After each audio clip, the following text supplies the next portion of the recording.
अच्छा, मैं एक इकलौता ऐसा शादीशुदा हूँ जिसका शादीशुदा से पहले ही शादीशुदा नाम पड़ गया था, क्योंकि मेरा ब्याह तब तक हुआ ही नहीं था जब मुझे ये लक़ब मिल गया था। अच्छा। अब इसकी दिक्कतें क्या आती हैं, 4 पंक्तियां समर्पित करता हूं। स्वागत भैया। कि इस नाम के चक्कर में जाने ही कितने रिश्ते लौटे हैं। भाई पहले ही शादीशुदा है तो कि इस नाम के चक्कर में जाने ही कितने रिश्ते लौटे हैं। किस्मत फूटी, टांगे टूटी और सर भी हमारे फूटे हैं। क्या तुम्हें बताऊं, ऐसे भी अरमान हमारे टूटे हैं। सहरा बांध गए थे, कन्यादान लिखा कर छूटे। बढ़िया बढ़िया बढ़िया। परफ्यूम का विज्ञापन महिलाओं के लिए, डीओ का विज्ञापन महिलाओं के लिए, कपड़ों का विज्ञापन महिलाओं के लिए, सारे विज्ञापन महिलाओं के लिए। लड़कों के लिए कौन सा विज्ञापन? एक इतनी मोटी तोंद लेकर आधे गंजे अधेड़ उम्र के अंकल आएंगे, इनो काम शुरू सिर्फ 6 सेकंड में। तालियां कमजोर है, तुम्हारे हक की बात कर रहा हूं। अच्छा यार हिमांशु, वाह। बैंक वाले, इनकी आदत, कभी भी जाओ लंच ब्रेक चल रहा है। मुझे कभी कभी लगता है कि विजय माल्या लोन चुकाने आया होगा। बढ़िया बढ़िया, वाह वाह वाह। तो उन्होंने बोला अभी लंच ब्रेक चल रहा है, और वो लंच ब्रेक इतना लंबा चला कि ये इधर से लंदन चला गया। एक हवाई जहाज में एक तोता और बंदर सफर कर रहे थे जी। तोते ने अचानक घंटी बजा दी। एयर होस्टेस आई तुरंत, बोली बताइए मैं आपकी क्या सेवा कर सकती हूँ। तोता बोला मैं तो मज़े ले रहा था। अब बंदर को लगा यार ये तो बहुत अच्छी टेक्निक मज़े लेने की।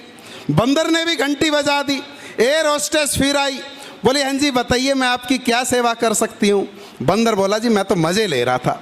अब उन दोनों को तो मिल गया खेल, कभी तोता घंटी बजाए कभी बंदर घंटी बजाए, कभी तोता घंटी बजाए कभी बंदर घंटी बजाए। जैसे ही एयर होस्टेस आए फट से बोल दे मैं तो मज़े ले रहा था। एयर होस्टेस को आ गया गुस्सा, वो सीधी गई पायलट के पास, पायलट से शिकायत कर दी। पायलट को आया गुस्सा, उसने कहा इन दोनों को नीचे फेंक दो। अब जैसे ही उन दोनों को नीचे फेंकने लगे उड़ते हुए हवाई जहाज से, तो तोते ने बंदर से पूछा, बोला उड़ना आता है? बंदर बोला मुझे तो नहीं आता। तो बोले फिर क्यों मजे ले रहा था? तुम भर जाएंगे तुम मिलो तो सही, दिन संवर जाएंगे तुम। रास्ते में खड़े 2 अधूरे सपन, रास्ते में खड़े 2 अधूरे सपन। एक घर जाएंगे तुम मिलो तो सही, एक घर जाएंगे। वो एक बूढ़ा था, मुझे याद आता है, वो बिल्कुल आखिरी सांस ले रहा था बाबूजी, कि अब गया और तब गया, कोई भरोसा नहीं। सारा परिवार इकट्ठा होकर के वहां पर बैठा हुआ। अब बूढ़े ने हाजिरी लगानी शुरू कर दी। बोला जी बड़ा बेटा कहाँ है? बोला जी यहीं है आपके सामने ही है। छोटा कहाँ है? बोला छोटा ये पगाए पे बैठा। बोला अच्छा बच्चे कहाँ हैं? बोले बच्चे भी यहीं हैं। बोले वो सरला आ गई? बोले सरला भी यहीं बैठी है। बोला बिमला आ गई? बोला बिमला भी यहीं है। बोले क्यों टेंशन ले रहे हो, क्यों तुम? उसकी बुढ़िया बोली क्यों परिवार में मोह लगा रखा है, अपना राम का नाम ले और अपने प्राण त्याग और ऊपर जा। इन बालकों को भी परेशान कर रहा है कि ये कहाँ है और वो कहाँ है, सारा कुनबा यहीं बैठा है, क्यों टेंशन में आ रहा है? बोला जब सारा कुनबा यहीं बैठा है तो सामने वाले कमरे का पंखा क्यों चला रखा है? फालतू में टेंशन ले रखी है। अपने शहर चौराहे से गुजरा तो सोचा चलो ऑटो वाले को हाथ दे देता हूं, ऑटो में चला जाता हूं। मैंने ऑटो वाले को एक हाथ दिया। भाई साहब ऑटो वाले ने ऑटो रोकी। उस ऑटो में पीछे एक खूबसूरत लड़की बैठी थी। उसने कहा अगर तुम इसे चढ़ाओगे तो मैं उतर जाऊंगी। मेरा इतना ज्यादा सम्मान। पीछे मेरी मैडम थी, वो दौड़ कर आई, उन्होंने दूसरे ऑटो वाले को हाथ दिया। भाई साहब दूसरे ऑटो वाले ने ऑटो रोकी। मैडम ने कहा रेलवे स्टेशन तक का कितना लोगे? ऑटो वाले ने कहा 100 रुपए। मैडम ने कहा अगर मेरे साथ ये मेरे प्राणनाथ भी चले तब कितना लोगे? ऑटो वाले ने कहा तब भी 100 ही रुपए लूंगा। मैडम ने तपाक से मेरी ओर देखा और कहा देखे जो 100 रुपए की कीमत है वो मेरी है, तुम्हारी फूटी कौड़ी की नहीं है। बहुत बढ़िया। वास्तव में बहुत सीधे लोग होते हैं, बिल्कुल जलेबी की तरह। वो हमारे कॉलेज में एक ड्रामा हुआ था, उस ड्रामे में एक लड़की ने एक रोल किया भुआ जी का। अब भाई साहब लड़कों ने उसे छेड़ना शुरू कर दिया, जो भी लड़का देखे उसे भुआ जी भुआ जी भुआ जी कह के चिढ़ाने लग गया।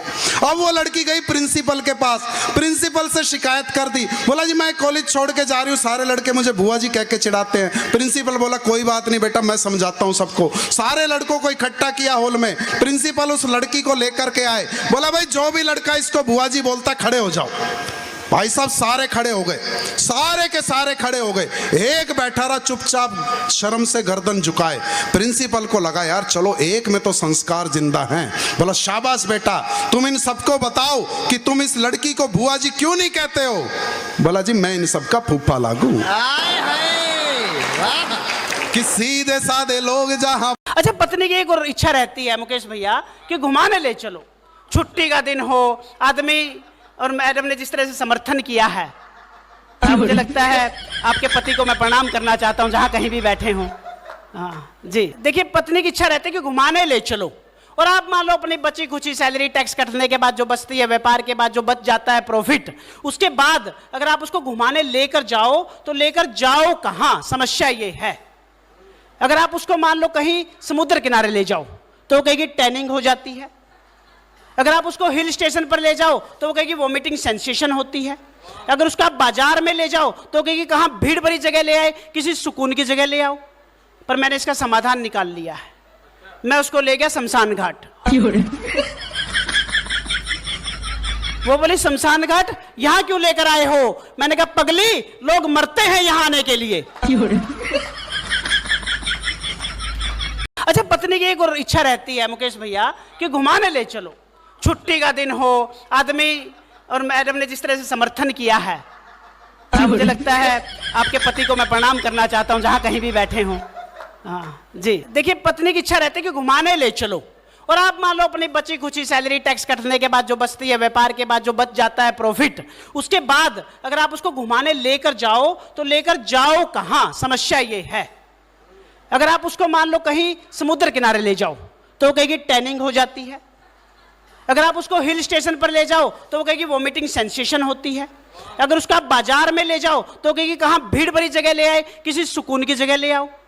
पर मैंने इसका समाधान निकाल लिया है, मैं उसको ले गया शमशान घाट।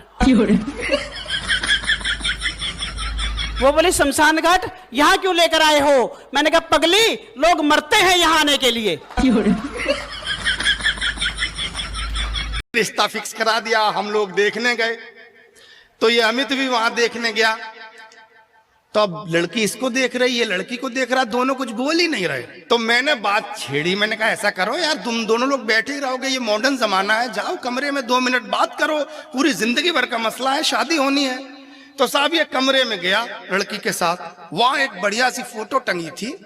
इसने फोटो को देखा और लड़की से पूछा कि ये आपके बाबा हैं? लड़की ने मुंह घुमाया, कमरे से बाहर निकली, चली आई, और बाहर आके मना कर दिया, बोले इसके साथ शादी नहीं करनी। अब सब टेंशन में ये घर गया, घर से बार बार मोबाइल पर फोन करे, भाई बात क्या हुई, लड़की ने मना क्यों कर दिया शादी के लिए? तो 3-4 दिन बाद लड़की ने बताया, लड़की ने कहा मैं कैसे इससे शादी कर लूं। ये मेरे साथ कमरे में गया, कमरे में महात्मा गांधी जी की फोटो टंगी थी, इसने उनको हाथ जोड़ के पूछ रहा ये आपके बाबा है। एक हवाई जहाज में एक तोता और बंदर सफर कर रहे थे जी। तोते ने अचानक घंटी बजा दी। एयर होस्टेस आई तुरंत, बोली बताइए मैं आपकी क्या सेवा कर सकती हूँ। तोता बोला मैं तो मजे ले रहा था।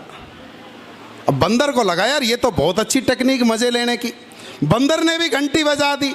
एयर होस्टेस फिर आई, बोली हाँ जी बताइए मैं आपकी क्या सेवा कर सकती हूँ। बंदर बोला जी मैं तो मजे ले रहा था। अब उन दोनों को तो मिल गया खेल, कभी तोता घंटी बजाए, कभी बंदर घंटी बजाए, कभी तोता घंटी बजाए, कभी बंदर घंटी बजाए। जैसे ही एयर होस्टेस आए फट से बोल दे मैं तो मजे ले रहा था। एयर होस्टेस को आ गया गुस्सा, वो सीधी गई पायलट के पास, पायलट से शिकायत कर दी। पायलट को आया गुस्सा, उसने कहा इन दोनों को नीचे फेंक दो। अब जैसे ही उन दोनों को नीचे फेंकने लगे उड़ते हुए हवाई जहाज से, तो तोते ने बंदर से पूछा, बोला उड़ना आता है? बंदर बोला मुझे तो नहीं आता। तो बोले फिर क्यों मजे ले रहा था? वास्तव में बहुत सीधे लोग होते हैं, बिल्कुल जलेबी की तरह। वो हमारे कॉलेज में एक ड्रामा हुआ था, उस ड्रामे में एक लड़की ने एक रोल किया भुआ जी का। अब भाई साहब लड़कों ने उसे छेड़ना शुरू कर दिया, जो भी लड़का देखे उसे भुआ जी भुआ जी भुआ जी कह के चिढ़ाने लग गया।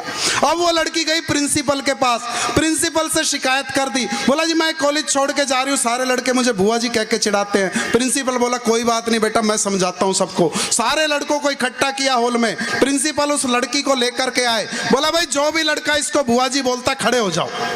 भाई साहब सारे खड़े हो गए, सारे के सारे खड़े हो गए, एक बैठा रहा चुपचाप शर्म से गर्दन झुकाए।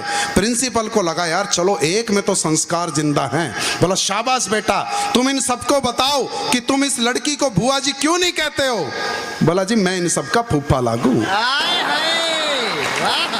कि सीधे साधे लोग जहां। एक बुढ़िया का सांप लड़ गया, बहु यूनिवर्सिटी में प्रोफेसर, बुढ़िया का सांप लड़ गया, पड़ोसन ने फोन करा एतरी सासू का सांप लड़ गया। और वह प्रोफेसर बहु मने मन में राजी होगी, ने बोली गुंठिया का लाजरी लाग गया है, डिपार्टमेंट के हेड बड़े सख्त आदमी है, छुट्टी को दे बेबे दिखा लो।